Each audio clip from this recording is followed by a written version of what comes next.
लाई कटरको तरकारी एकदम मनपर्छ, तर तास्नलाई चाहिँ अल्छी लाग्छ भने सबभन्दा सजिलो तरिका हेर्नु है त। चोप पनि नलाग्ने, तास्न पनि सजिलो। होइन त भाउजू, कसरी सजिलो हुन्छ भनिदिनु त। धारामा पानी खोल्ने, त्यही धारामा थाप्दै कटर काट्दै गर्ने। हेर त कति सजिलो, चोप लाग्दैन हातमा।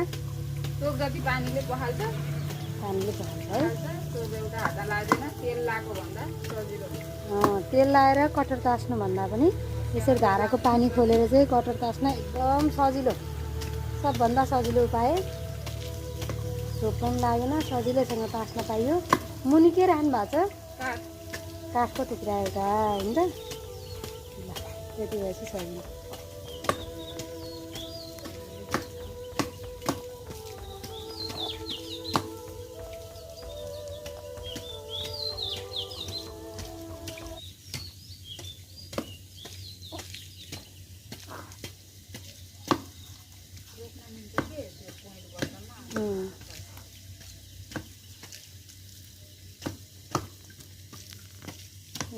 कति सजिलोसँग कटर तासेर सकिनै आँट्यो है त। अब आज भरे चाहिँ कटरको तरकारी एकदम मिठो हुन्छ।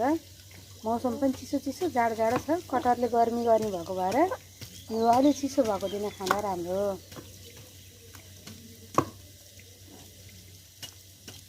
यो आइडिया चाहिँ एकदम राम्रो छ है। तपाईँहरूले पनि यो आइडियालाई फलो गर्न सक्नुहुन्छ।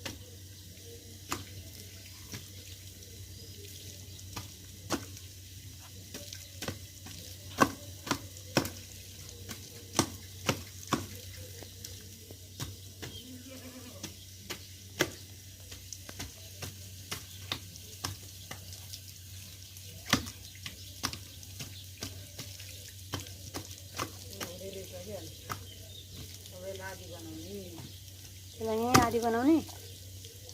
भित्रको चोप पनि लाग्दैन नि त, भित्र काट्दा यहीँ काटेर लगेपछि चोप पनि लागेन, सजिलो।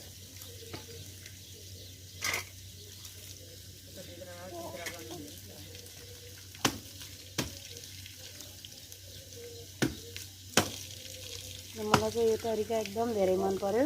तपाईँहरूले पनि यसै गरी कटर तासेर मिठो बनाएर खान सक्नुहुन्छ। सक्यो,